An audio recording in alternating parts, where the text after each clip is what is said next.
ভালকৈ আসন কৰিব পাৰিছেনে নাই। কাৰণ কি হয়, আমি যদিও ঘৰত বহুতে আমি কৰোঁ, কেতিয়াবা আমি সময়ো নাপাওঁ, কিন্তু এই বিশেষ দিনটোত আমি গম পাওঁ কোনে কিমান কৰিব পাৰে। কাৰণ আমি সকলোৱে সকলো আসন কৰিবলৈ সক্ষম নহয়। আমি কিছুমানৰ অৱস্থা এনেকুৱা হয় যে আমি ভালকৈ আধামানো দাঙিব নোৱাৰোঁ। সেইবিলাক আমি উপভোগ কৰোঁ। যিয়েই নহওক, আজি দৰ্শন বিভাগৰ উদ্যোগত এই বিশেষ অনুষ্ঠানটো পতা হৈছে। তাত আমি বিশেষ দুগৰাকী ব্যক্তিক আমন্ত্ৰণ কৰি আহিছোঁ। তেওঁলোকে আমাৰ জীৱনত যোগৰ কি গুৰুত্ব আছে সেই সম্পৰ্কে সকলোকে সুন্দৰকৈ তেওঁলোকে বক্তৃতা দিব। তাৰোপৰি আমাৰ ছাত্ৰ ছাত্ৰীসকলেও উপকৃত হ'ব পৰাকৈ তেওঁলোকক প্ৰশিক্ষণো দিয়া হ'ব। এইবাৰ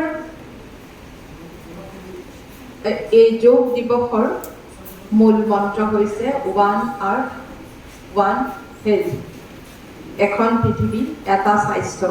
ইয়াৰ ভিতৰত অন্তৰ্নিহিত কথাটো হৈছে যে মানুহৰ জীৱনটো প্ৰকৃতিক বাদ দি নহয়, প্ৰকৃতিৰ মাজত থাকিয়ে আমি জীৱন নিৰ্ধাৰণ কৰিব লাগিব।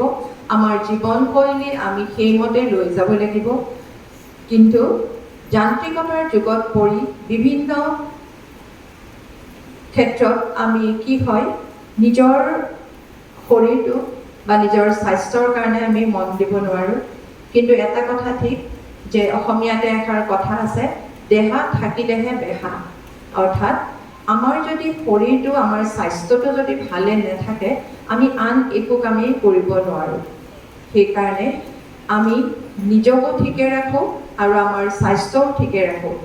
এই প্ৰতিজ্ঞা আমি আগত লৈ এই আন্তৰ্জাতিক যোগ দিৱসৰ এইবাৰৰ মূল মন্ত্ৰ